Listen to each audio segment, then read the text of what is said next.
Welcome back to Macabre Mondays, where mystery meets the macabre with your favorite deadly Mary duo. I'm Ale. And I'm Tom. Your guides to the strange, the serious, The serious? the sinister, and the spooky, where I tell the stories. What is going on? I have no idea. Where I tell the stories and he gets dragged along for the ride. Oh my goodness, as if I don't say it once a week. My God. Literally. All right, welcome back to part 2 of the Romanov and the Rasputin episode. Hopefully you guys enjoyed waiting. I'm not. I didn't have to. We are recording this back to back, but unfortunately, you guys had to wait 2 weeks. I know. Tom could not wait. He did not want to wait. He did not want to wait. He's like, I don't care how late it is, which is rare for him to say that, because for listeners who have been listening for a while now, they know that Tom very much appreciates his sleep. So for him to really appreciate my sleep. For him to be like, oh, I don't care. Oh, and I'm not going to say what day it is, but I'm just going to say it's a weekday. And it's a weekday. I even said, we can take the dogs on a W. Be careful. Can't finish it. Yeah, be careful. But a W after we finish this episode. Careful. So I just wanted to let you guys know it's probably going to be late, and I'm okay with it. Tom doesn't care. That's how into this episode I was He's crazy right now. I'm excited. He's rabid. And if I'm not excited and you've not listened to part 1, go back and listen to part 1. Yes, go back to listen to And then we'll see you here. Yes, because this is intense. So I hope you guys are enjoying the episode thus far. I know Tom definitely is. We left off last. Remember? They killed Rasputin. Rasputin is dead. Yes, they murdered Rasputin. They shot him about 17 times. Yes. Not really. It wasn't 17 times. Yes, right. They murder him, and Russia is practically collapsing. Okay? Alexandra is not listening to anybody, what they have to say. She doesn't really care. She just believes what Rasputin says, and they go ahead. Felix Yuskapov ends up murdering, and some of the noblemen there end up murdering Rasputin. Why can't I say his name? Dang. I don't know. Okay, so Rasputin is killed in December of 1916 because all the men who did it believed that they would save Russia. They thought that it would actually help save Russia, okay? But unfortunately, they were wrong because almost immediately, nothing really changed. When Alexandra found out what happened, she was pissed. Obviously. She was pissed. You guys killed a god. Yes, let alone also not anything that she said were her orders. She's like, what?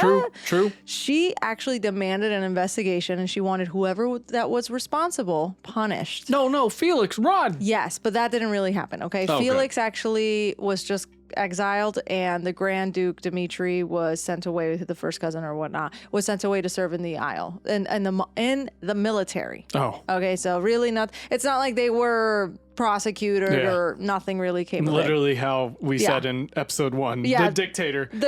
Take him out. Off of his head. Oh, yeah, yes. We're going to take him out. And so no serious consequences really. Nothing changed. But by early March of 1917, now remember, he was assassinated. He was murdered in 1916, right? So it's 1 year later. No. It's March of 1917.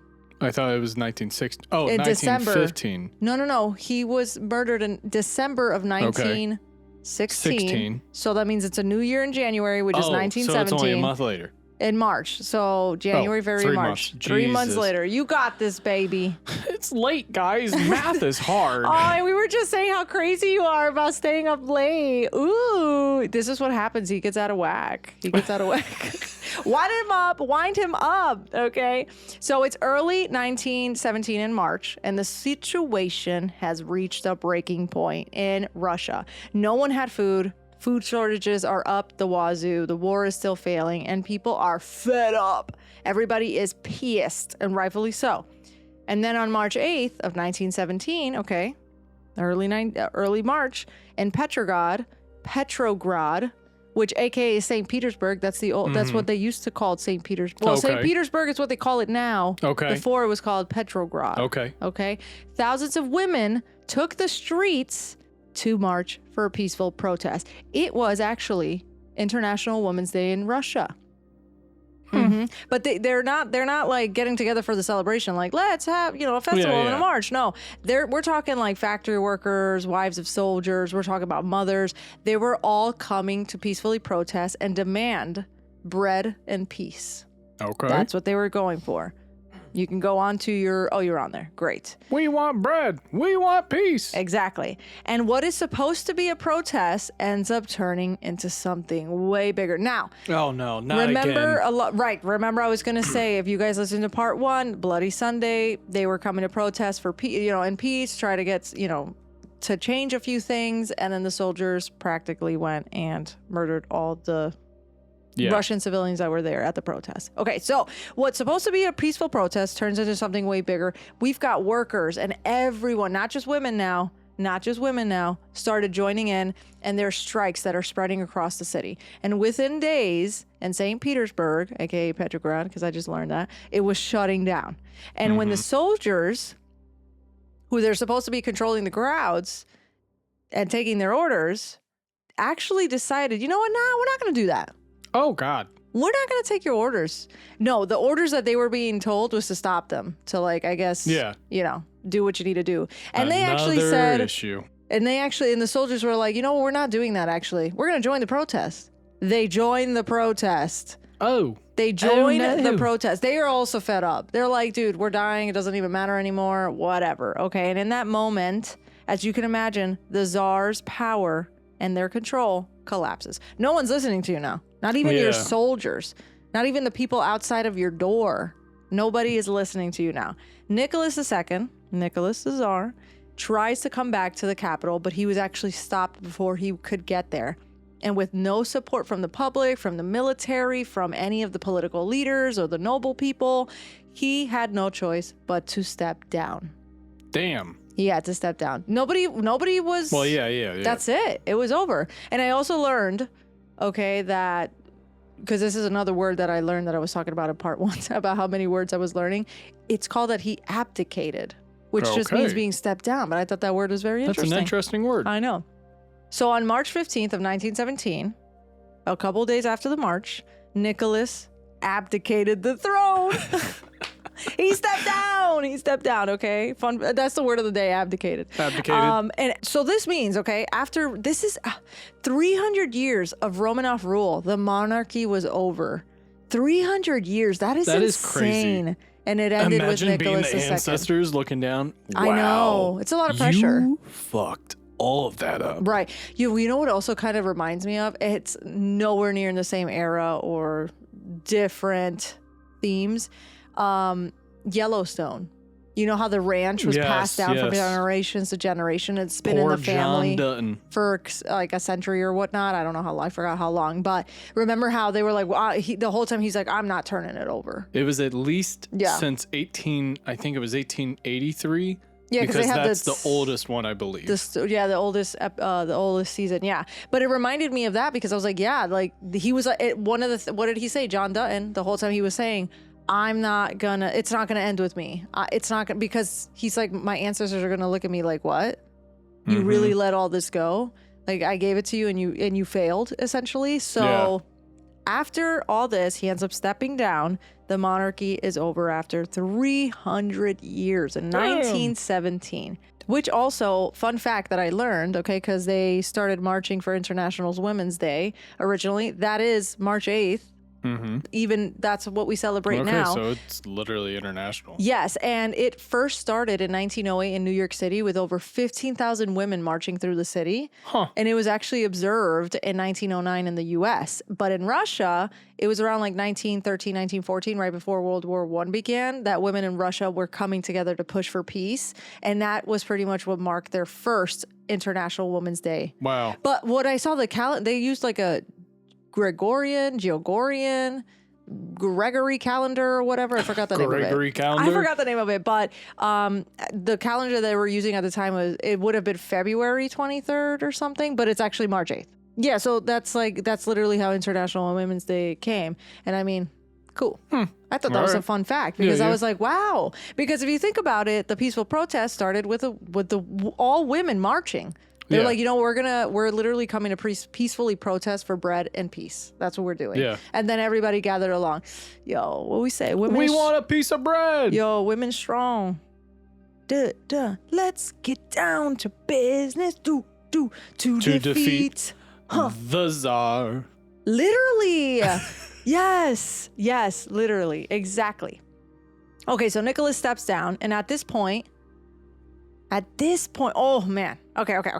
Nicholas steps down, okay? The British royal family comes in. Oh. Now, I learned that Nicholas is actually related to the British royal family. Yes, his first cousin was King George V. And King George at the time, which by the way, they look identical. You know what I was telling you in part 1? I was like, they all got, from I was looking at the family tree, they all like, first cousins is a little too close for comfort. Yeah. Bruh, hold on. Did I put a photo of, no, I didn't. Let me see, hold on. Guys, they look identical, and they're first cousins. Identical. Wait till I show you this photo. You're going to be like, who's who? I'm not even going to tell you who's who. You just got to guess, and let's see if you get it right. All right, look at your slide. Look at the next slide. Oh, my goodness. Identical, right? Literally. Like, look at the next one. Identical. Whoa. Identical. No. I'm going to post photos, guys, but I will say, if you guys just Google it, identical. George, what a mustache, man. I know. What a mustache. I mean, they both have that like do. handlebar mustache, but one of them looks more prominent than the other. But you're gonna tell me they don't look identical? Go to the next one. No, they really do. Which one's which? Yeah. Who's who? Wow. Right? I mean, I can tell. Wait, no. I know. Actually, no. I feel the same way. I'm like, I think I know. Wait, no. Wait, huh? Look at the next one because it'll tell you exactly which one's which. The king and the Tsar. Wow. I know. That's insane. So they look absolutely identical. Okay, so he's related to the British royal family. His first cousin is King George V.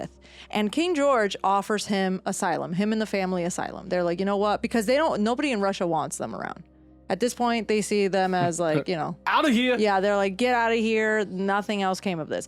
But his cousin, King George, actually ends up taking back the offer about offering him asylum because there was a big anti-German view in Britain, especially at this time with everything going on. And with Alexandra being German, King George was kind of concerned that the public would end up having backlash and that it would make them also look weaker as well. Or same thing as like maybe the same thing could happen in Britain that happened in Russia. So they actually took the offer back. Oh. Yes. Sorry, you're homeless now. Which is sad because that was his family. Yeah. So I'm like, damn, what a heartbreak that was for sure. And there's a lot of speculation even now that people said like they should have not done that. They should have not rescinded the offer. They should have still offered them asylum because it was their family, and that maybe the public at the time most likely would have been understanding because it's their family member. Yeah.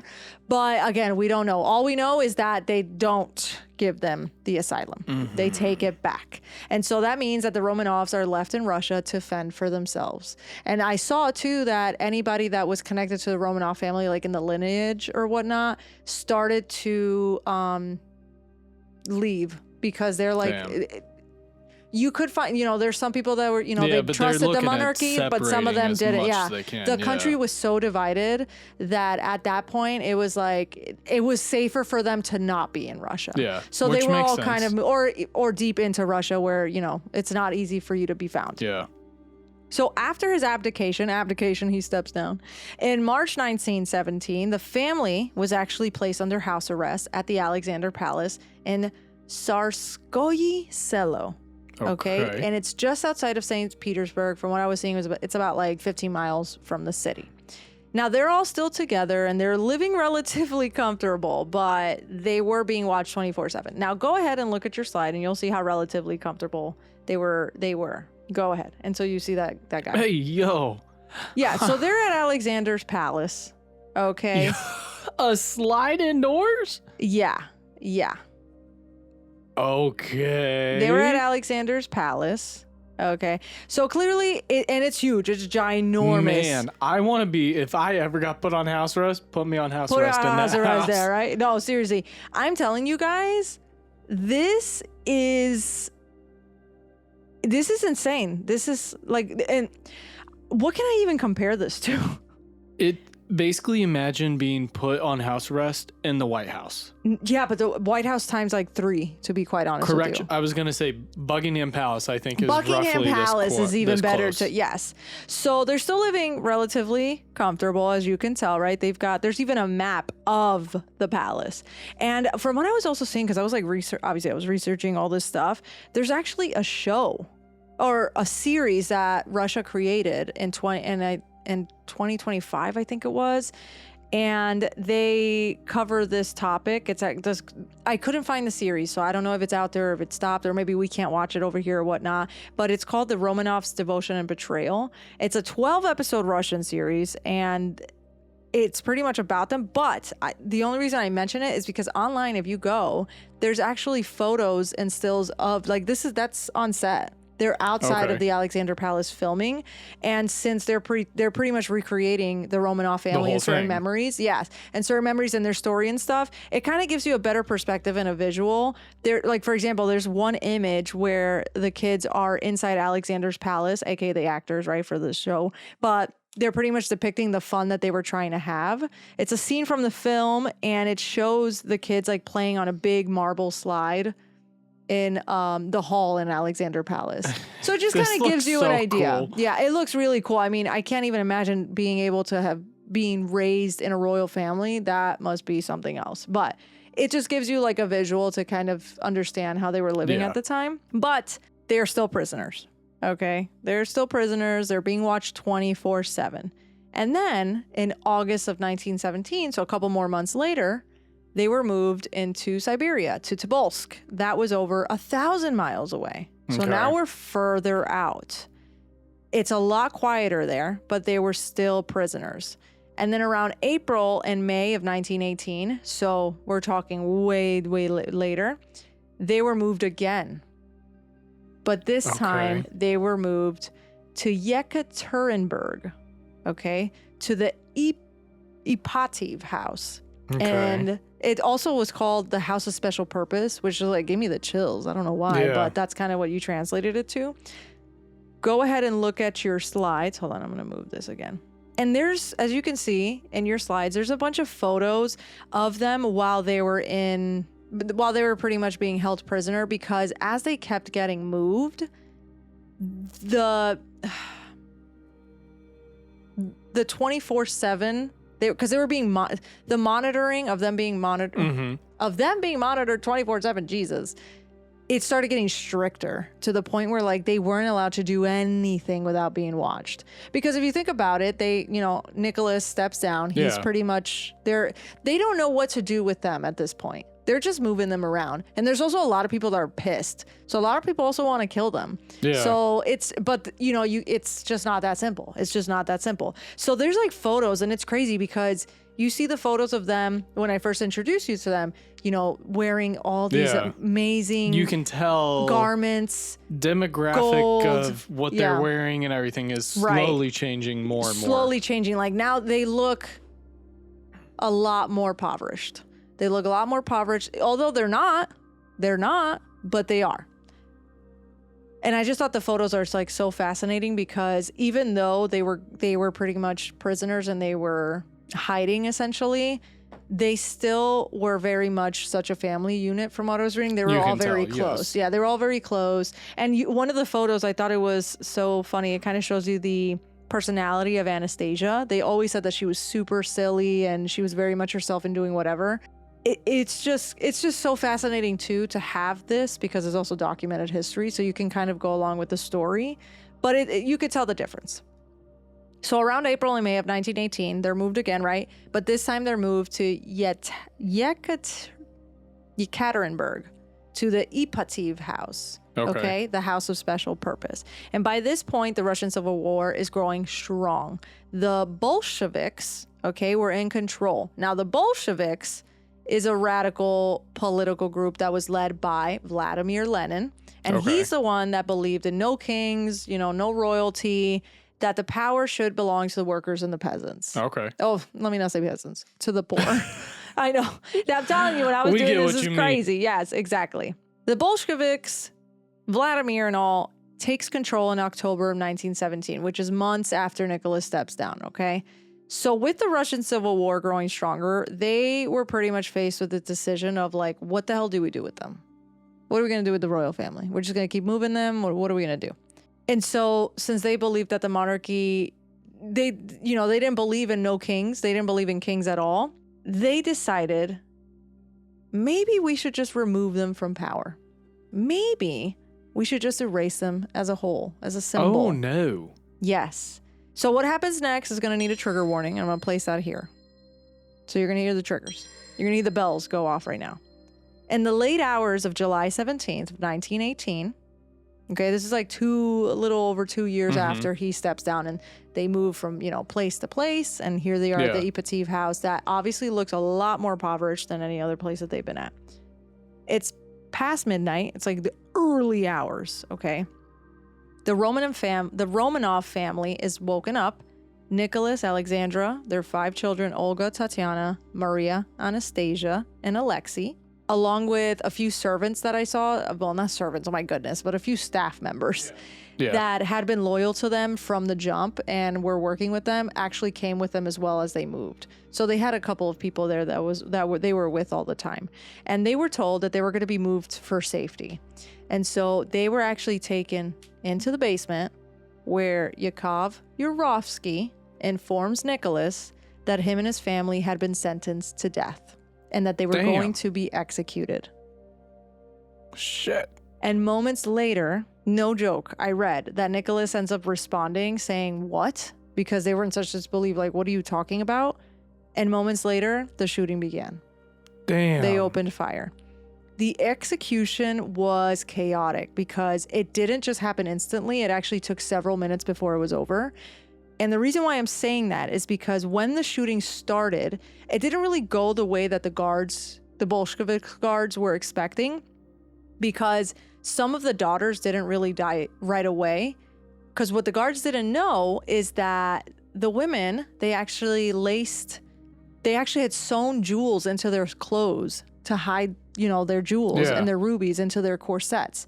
So it was actually acting like body armor. Oh my gosh. Yes. And it was causing the bullets to deflect and lose their impact, which meant that they weren't really dying on impact. Yeah. And so that's why I say it was so chaotic, because it was supposed to be quick, but it wasn't. It wasn't at all. It actually took several minutes before it was over. And just like that, the Romanov dynasty comes to an end. Damn. Yes. That is insane. It's so sad. I thought that was terrible. And I even added a link. Guys, I'm going to add a link to the description because there's no way I'm putting this on social. It's so long. Not crazy long, but you want to look at it. The lineage tree is insane, man. I put the link there for you if you want to check it out. The lineage tree is just insane.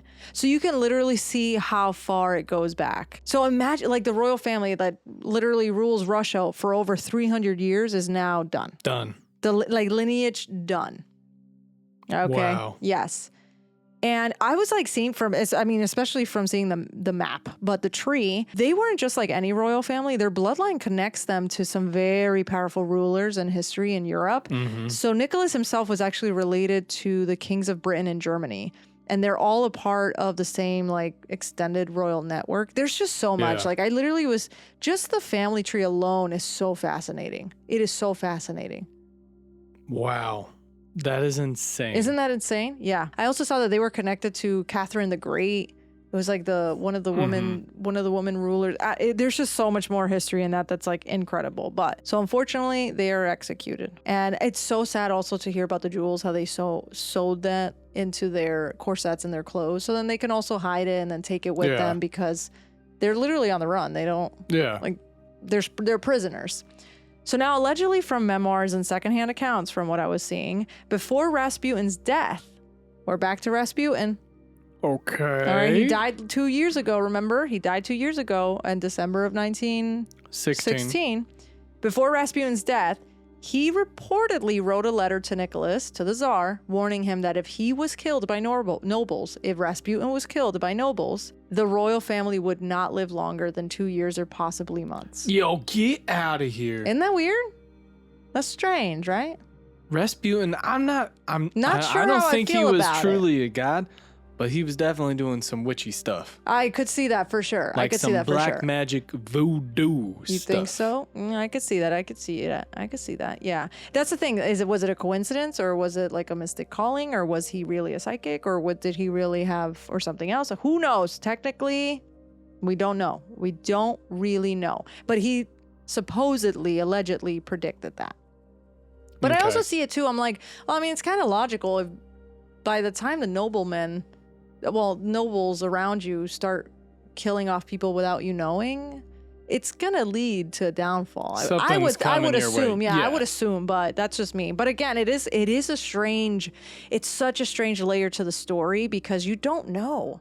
Mm-hmm. It's fascinating. So after the Romanov family is executed, no one really knew what happened to them for years. 4 years.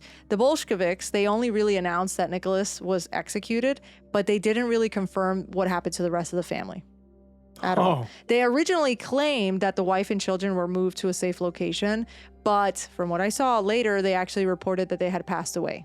And they were pretty much hiding the truth about the rest because the Soviet government, they actually wanted to, I mean, makes sense. You wanted to avoid full responsibility because... A whole family. Right, exactly. And you murdered innocent women and children. So the Soviet government avoids full responsibility, and I'm talking about for decades. The truth ends up coming out like little by little over the course of the whole 1900s. Mm-hmm. Okay, so that's from when it happened in 1918 to like 1999. Okay, and that is where the mystery begins. Oh gosh, I'm taking you on a ride. I'm sitting here thinking, wow, well, and the story ends. Yeah, the dynasty, they're done. The lineage is cut off and everything. I was waiting for you to say, thank you for listening to Macabre Mondays. No, it wouldn't be a part 2. Here we go. Here we go. So rumors started spreading almost immediately, okay, that maybe not all of them had died. We don't have many answers. We don't have many answers, right? It was rumored that 2 of the children had survived and escaped. Now, the 2 children that they believe had survived and escaped was Alexei and Anastasia. How? Mm-hmm. Okay. So after they were, so think about it. Okay. After they were executed, the country is so unstable. They're not telling them what's going on, right? The Bolsheviks aren't saying, what is it? They're not, all they said is that Nicholas was executed and the family had been moved to a safe place. All I'm thinking though, if the family was killed, I mean, I saw the photo of the basement aftermath. But do you know? But we don't have proof. You're right. Yeah, you're right. Mm-hmm. But all I'm thinking is, if all the kids are down there, the one that I'm sorry, but even if he just gets a little cut or a gash, true. Yeah. How is he? Yeah, that's a good point. I don't know why they would assume Alexei, but I also think that it might have played that it's also kind of hard to fathom that a little kid would have been murdered. Yeah, I see. The Anastasia, I'm like, okay, that makes sense because you got to think about it. They had sewn jewels into their corsets. Maybe one of them escaped. Maybe the theory was that a guard actually helped 2 of the children escape. Like they just felt so bad that they actually helped them escape. So who knows? It could have been. Okay. Yeah, but 100% of what you're saying because he literally has hemophilia. Yeah. Like he's gonna bleed to death with a paper cut. Yeah. Right. Exactly.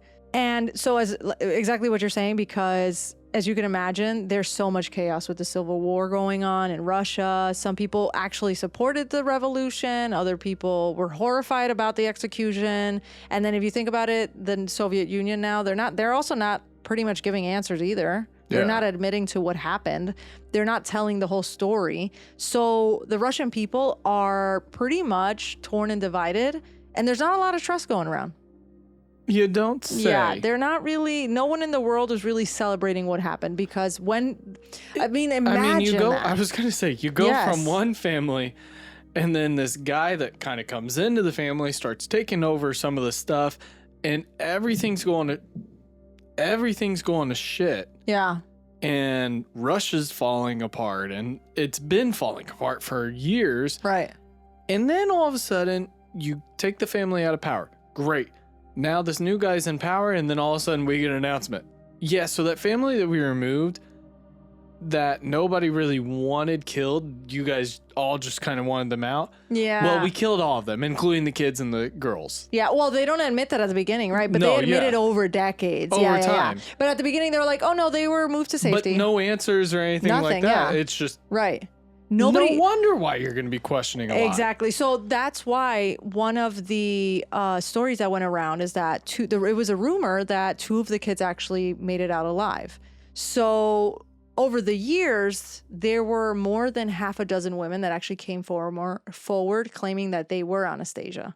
Okay. Yes. So I guess that became a trend. Well, in the early 1920s, there was actually a woman that was pulled from a canal in Berlin after an apparent suicide attempt, and she refused to say who she was for a while, but she was simply known as an unknown woman, and over time, people around her began to notice certain similarities about her. Mm-hmm. The way that she spoke, her mannerisms, she had very small details to her. She knew things about the Romanov family. Like, she knew things that only someone who would be in a royal circle would know. Or like certain stories and stuff like that. And so eventually, she began to claim that she was Anastasia. Okay? She later becomes known as Anna Anderson. Okay, that's her name that was given to her during this period. And for decades, people argued over whether she really was Anastasia or she wasn't. Because now they're like, we don't... Like, the amount of mystery in this just century of the 1900s, it was insane. It was insane. Now, as you can see, Anna Anderson, the woman who comes forward as Anastasia in the 1920s, and then Anastasia in the middle. I'm seeing some similarities, but not. I just. Right. You know? Okay. Granted, I also, again, she definitely went through some trauma, so maybe some facial features change. Yes. Because you do see stuff like that. Yes, you do, which that's another thing, too. The reason why it was kind of hard for a lot of people to not believe it was her. Not only did they have hope because they were like, oh my God, at least one of the members of the royal family made it, one of the children. And they're also uncovering, over the years, they're uncovering all these lies like, oh my God, you guys did murder them? Or where are they then? Then what happened? And they're not really telling like they're not really admitting it. Guys, it's 21st century. Can somebody just go take one of the bones or something and do some DNA testing? We're getting there. Oh, hell yes. Hold on. Can you chill? I'm sorry. I know. I'm excited. I know. Look at you, and you're staying way past up your bedtime. It is You're very late, guys. Go, babes. So proud of you. I'm just saying right now, guys. It's almost 10:30. I'm an old man. Not my 10:30. Oh, I am in bed by like 10:15, and I'm ready to go to sleep by 10:30. I know. All right. Let's get to it so you can finish it, so you can go to bed. Yep. Yeah. Okay. So clearly at this point, they're like, oh my God, we have no idea what the hell is going on. Okay. A lot of them, there's also another thing I want to note too, is that a lot of them also still supported, a lot of the Russian people still supported the monarchy. They still supported the royal family. Like, some of them didn't want what happened to happen. Yeah. Some of them did, of course, right? People wanted the revolution. It makes sense. So when this woman, Anna Anderson, appears and she's having these very similarities to Anastasia, some people were quick to believe her story. And I mean, rightfully so, I would believe the same thing. Now, she claims that she survived the execution, saying that she had been injured during the attack. She actually had scars over her body. It was proof. Oh. Yes. Like you were saying, you were like, oh, her facial features could have changed. Yeah. You've got to think about it, right? They were executed in 1918. She didn't come forward until the early 1920s. So who knows what she's been up to? And she was found in a canal in Berlin. Yeah, trying to commit suicide suicide. So obviously she'd been through some shit. She's been through something, yes. Okay. Yes. I'm starting to believe, but we got 11 others from what you just said. Yes. There were 12 total. Yes. 11 others. Yes, right. There were a dozen people that came forward as Anastasia, and she's pretty much the one that's kind of fitting the shoe. The shoe fits. It's interesting. And according to this, like I saw one of the articles, I forgot which one it was, but according to Anna Anderson, a soldier had actually realized that she was still alive and helped her escape. And eventually that's how she made her way out of Russia. So that's what I was saying earlier. Like that was one of the theories, is that again, it makes sense. The jewel thing, all that, you know. And then there's so much mystery. There's so many questions. No one's really giving you the full answer. So everybody's kind of filling in the gaps there. So after she begins identifying herself as Anastasia, she was actually released from the asylum that she was being held, because, you know, she had to try to commit suicide. And she was actually taken in by supporters. And the first of many of them stood by her for years. Like, they were like, no, this is literally her. Like, this is Anastasia. And over those years, like, they were examining, like I said, her physical features, all her memories. They were comparing the scars on her body based to like what they knew of. Like, it was a thing. A lot of people believed her, but a lot of people thought that she was also lying. Same thing. Nobody knows, right? So at this point, the other thing to keep in mind is that the stakes are very high, because it was rumored that Nicholas had actually hidden some money before their execution. And when I'm talking money, like he hid money. Oh, we talking money. I'm talking money. I could imagine. If you ain't talking money, I don't want to talk. You were the Tsar. The Tsar. I know, I literally did that at the same time. Yeah. What I was reading is that Nicholas' total personal fortune, actually, if we were to convert that today, had estimated to be around $300 billion. Yes. He had... I was watching this National Geographic documentary on them. Oh my God. Fascinating, guys. Fascinating. There's so much in there. Nat Geo is such a good episode. So good. TV, I love them. Yeah, channel to turn on to go to bed too. So I was watching the documentary, and they were talking about that he had an estimated 60 billion of jewelries, of gold, of rubies that he had, that I'm not sure if it was a 60, regardless, it was around that or more. No, actually it was probably more. I think it was probably more. If somebody, if you find it, let me know. But it was money. We talking money. Okay. That he had hidden away. So now that means that if one of the heirs did survive, that means that they would actually have access to all that power, all that money, all that fortune. That means that the Romanov identity could continue. There could be a lineage. And I mean, that would open up a can of worms, because it's been years now. Yeah. It's been years, and somebody comes up forward as Anastasia, and it's fitting, right? It is. It's clocking. It's clanking up. It's clocking. It's clanking up, clanking. Okay, so a lot of stuff has happened. This would open up a can of worms. You know, a lot of people don't want that either. Yeah. I'm so eager. Dude, I am so... just like, let's go. Come on, tell me the next. Okay, Anna's case, actually, Anna Anderson's case ends up getting dragged for years. It goes through courts, but no one could prove that she was or she wasn't. Okay. Until science finally caught up. And she isn't. Anastasia, well, a.k.a. Anna Anderson, from what we know, right? It's not Anastasia. Well, she passes away on February 12th of 1984. So she lives a while. Damn, and up that's until only like 40 years ago. No, literally. And up until her death, like, this is still ongoing. And people are like, well, is she really? Is she not? Is she really? Is she not?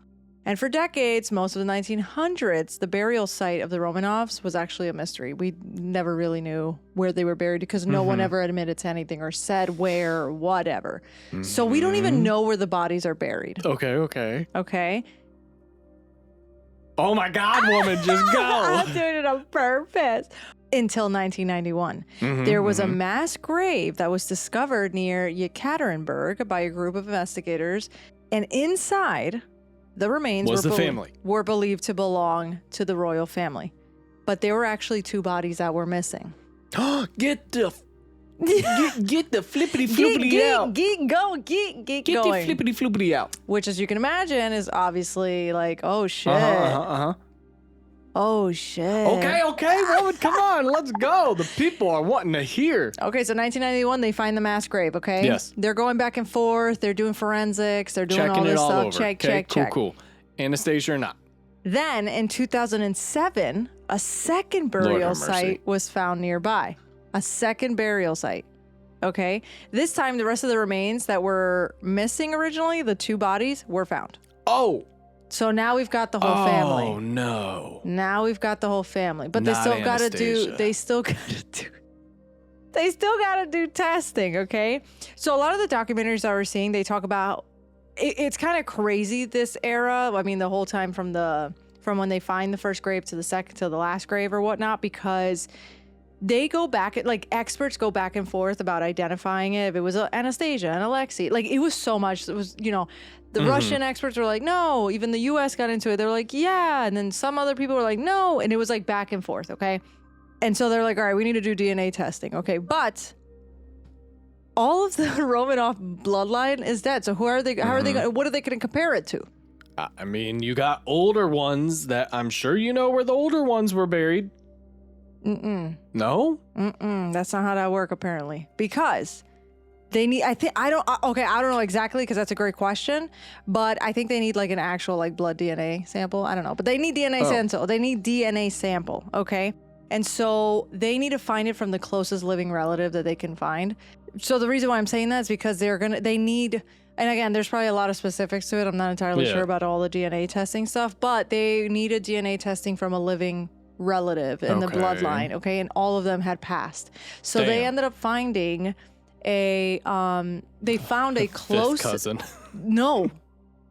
They literally find, because remember how I said that they were Nicholas was actually related to a part of the British royal family or whatnot. Okay. So they found that bloodline actually included descendants of Queen Victoria.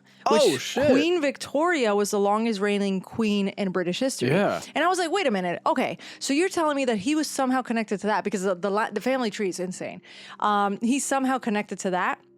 So I'm like, who the hell was a living relative around like this time? Because now we're talking like late 90s, in the 2000s, right? Who the fuck was it? It was Prince Philip, Duke of Edinburgh. Do you know who Prince Philip is? Yes. Who's Prince Philip? He's the Duke of Edinburgh. You know him already, actually, because he's the husband of the late Queen Elizabeth. Get the fuck out. I know. Do you see the connection? Uh-huh. I can click. You can click. There is Prince Philip, Duke of Edinburgh. Yes.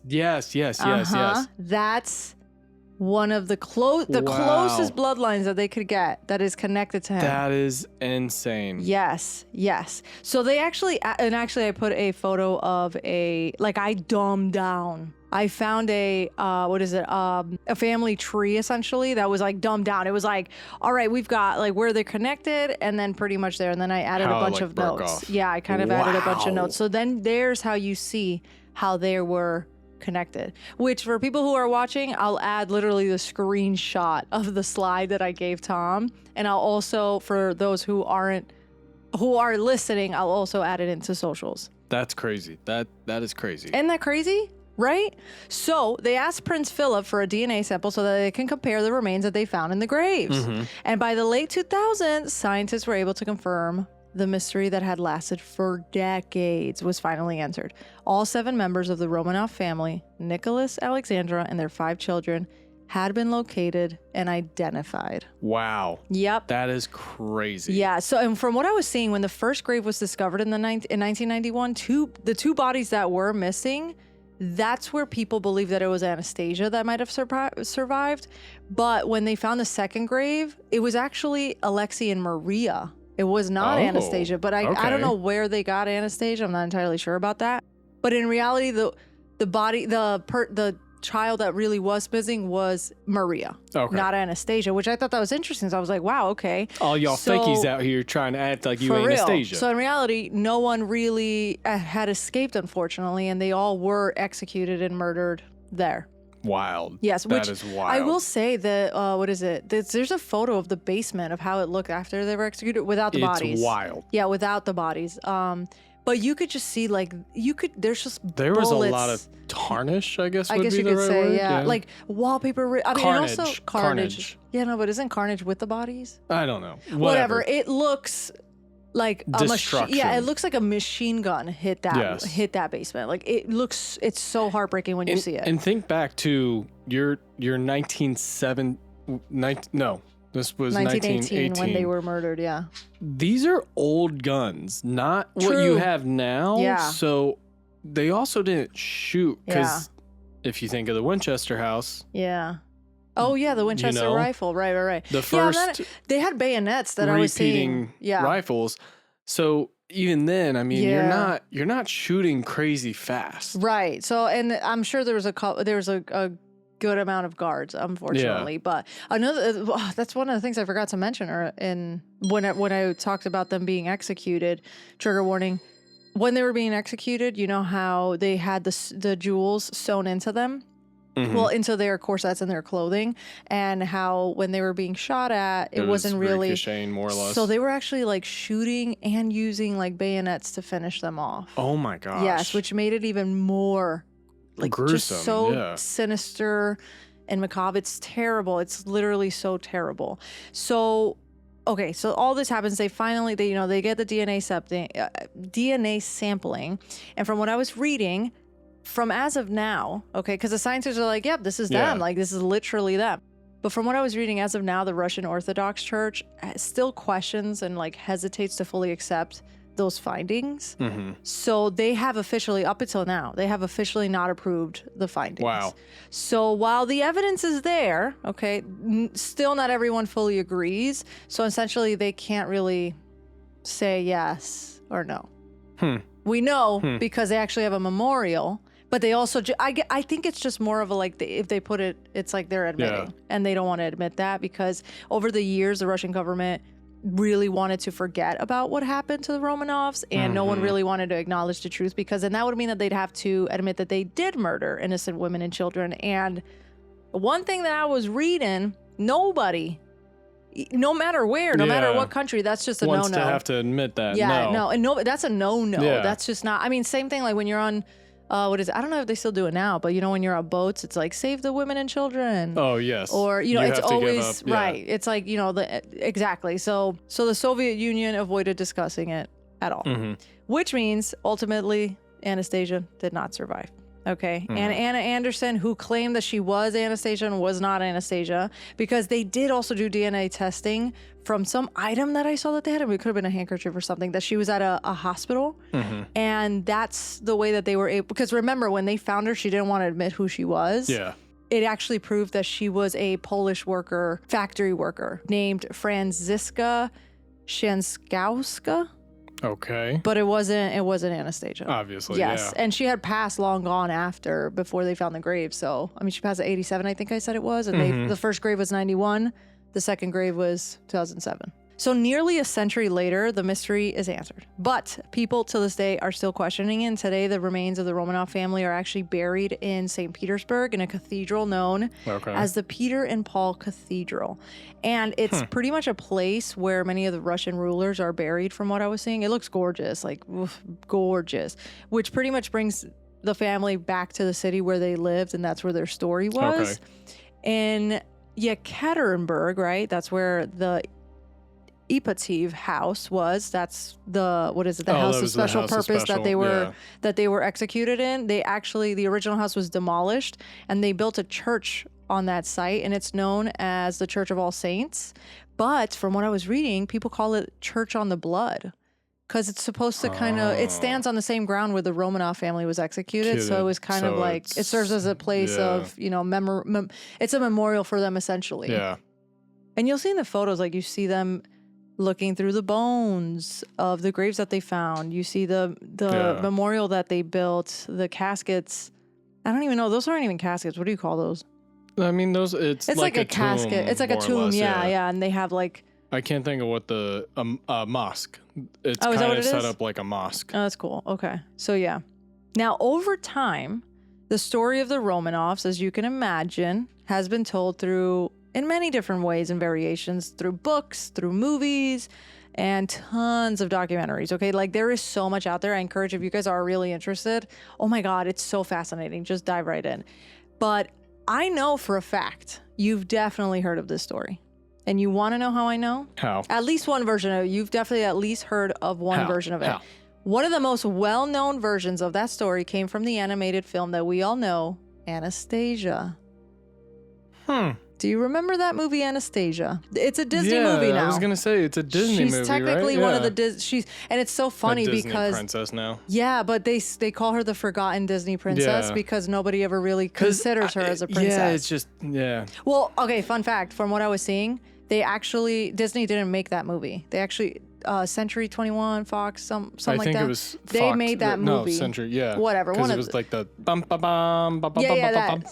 21st Century Fox? Yeah. One of those, 20th, something like that. 20th Century Fox. Oh, 20th Century? I'm thinking 21 Jump Street. That's my problem. Anyways, so they actually were the creators of the movie, and then when Disney bought out them, that became their movie. So everybody considers it a Disney movie. So technically, she isn't a Disney princess. Well, that's why they say that she's. That's why they say adopted. She's the forgotten Disney princess. She's the adopted princess. But I find it ironic because she's the forgotten Disney princess alone. This is the story behind her. Wow, that's actually a crazy connection. Right? That's wild. So it's kind of also like so interesting because it's so ironic. It's so ironic. So for those that haven't seen this movie, okay, it is a version of the Romanov story, and I recommend everybody go watch it. I just watched it again recently because when I was researching this, I found that connection. I was like, no freaking way.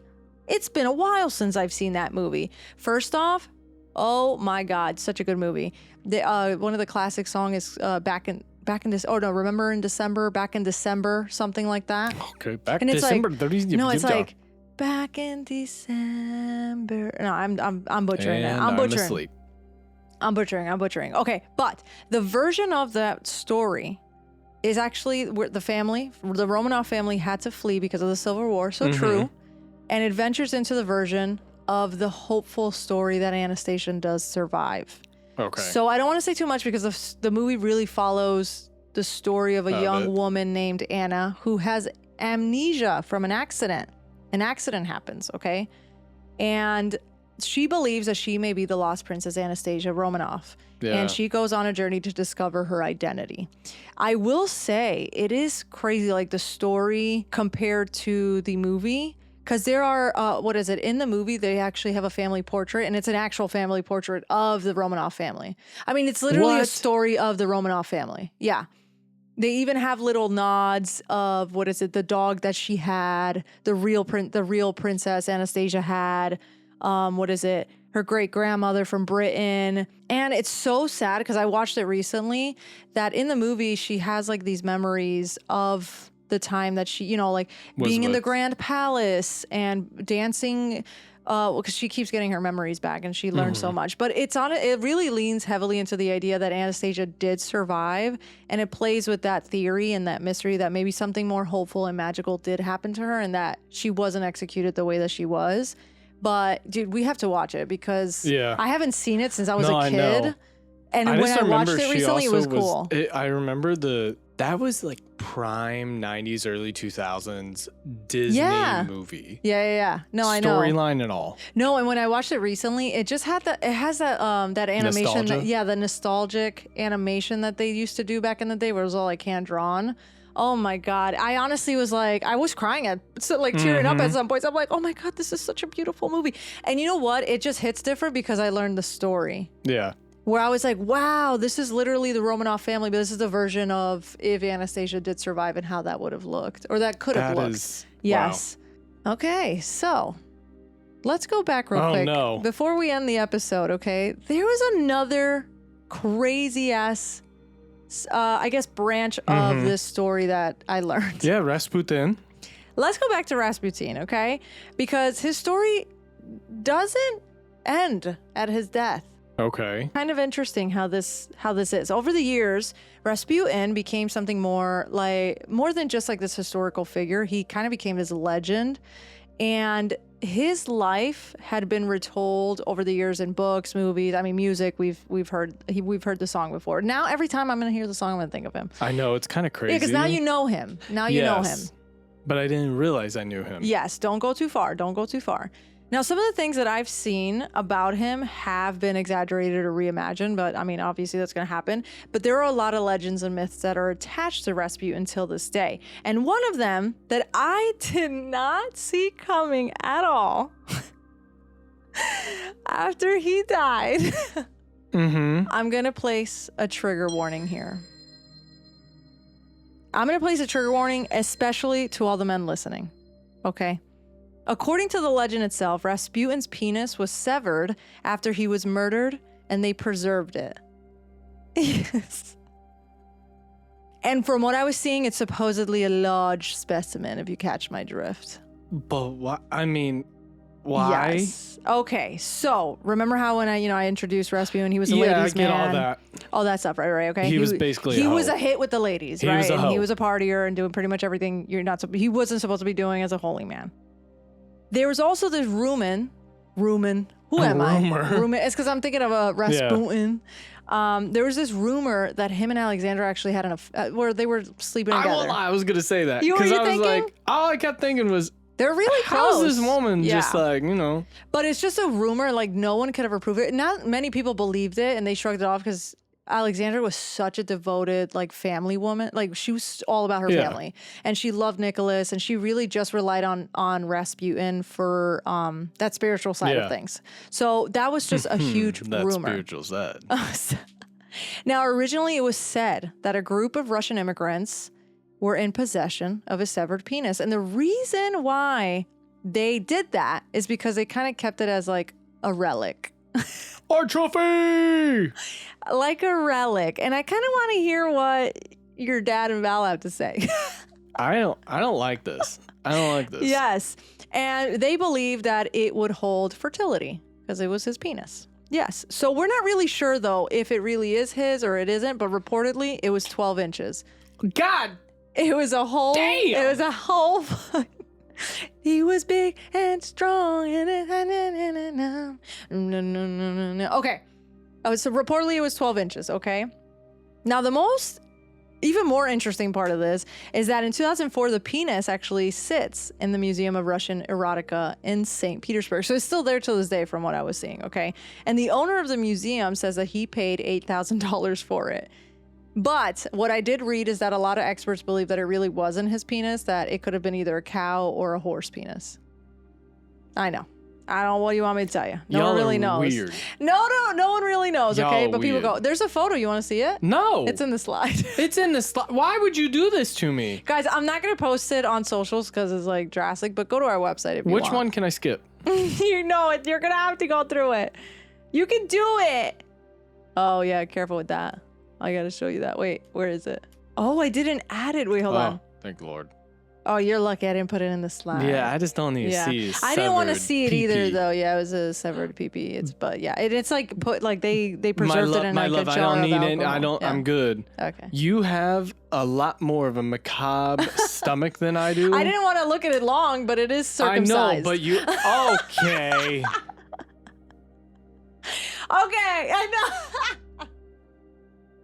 Anyways, you're like, I don't want to see the photo, but I'm like describing it. Let's All wrap right, moving this it on. up. So no one really knows, but it adds to the legend and the myth of who he is. He's crazy, okay? whatever. Yes, exactly. So another unexpected part of this story that I thought was kind of crazy, and it has nothing to do with a penis or any type of anatomy. Let's go.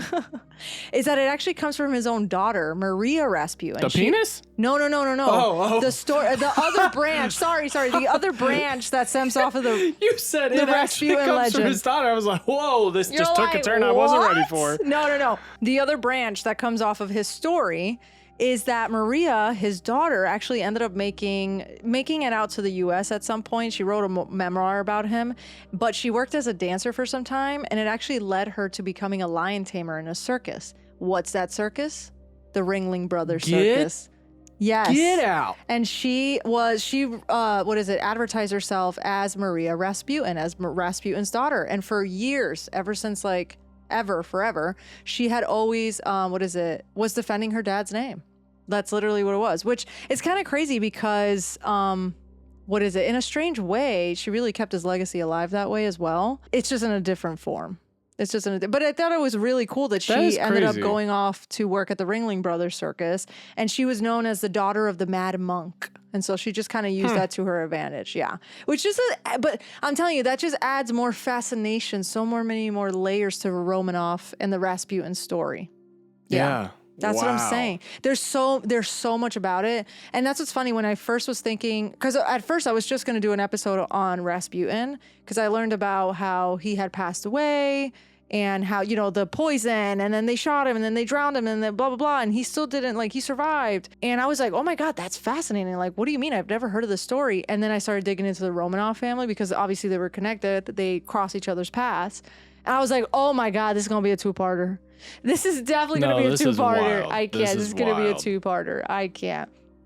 And that is the story of the Romanovs and the Romanov royal family and Rasputin. Thank you for coming to my TED Talk. Wow. I gotta say, I hope I did it justice. I hope I did it justice. Yeah. I'm just. What you thought? Crazy, right? To be honest, I thought the Montauk Project episode was insane. So much detail, so much history. Really insane. So interesting. I did not know anything about any of this. Did not know where he came from, where his name came from. Right. Or didn't know anything about the family. Didn't know all this stuff about the Russia. Disney the movie. Yes. His I penis. mean, this is okay. We can ignore that. This is a lot. I know. This is any of my history buffs that also are more of I like the strange side of history and more of that. Kind of like, because it's all fascinating, but I know what you mean, like that darker side of it. You're like, wow, that's kind of really, that's interesting. I mean, you see where things were, and then you find out, oh, wow, that's crazy. I did not know all this. Right. Yeah. This is insane. This is, I mean, you have me up. It's past 11. I know. I'm so sorry. On a weekday.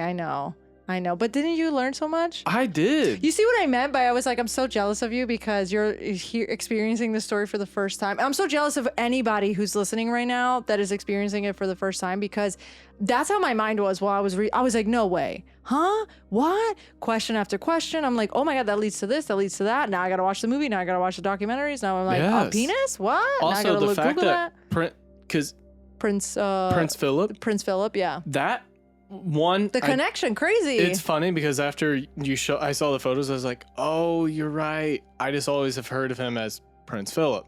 I know, yeah. Prince Philip, Duke of Edinburgh.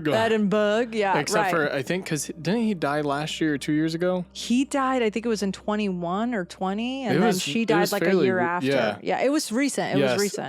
And their little love was so cute. They were married for like 70-something years, something I remember. Insane. I'll never forget all the videos of of her cutting her cakes too, because she would. Should I just stab it or do I?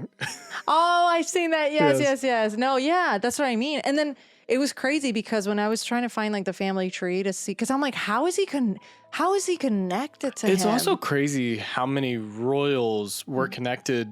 To different royal families too. Yes, that's what I was saying that's what I was going to get to. Well, that's what I was alluding to, is that because when I started looking at the family tree for the Romanovs and like all that, then I started seeing the British royal family tree, and I was like, oh brother, that's hefty.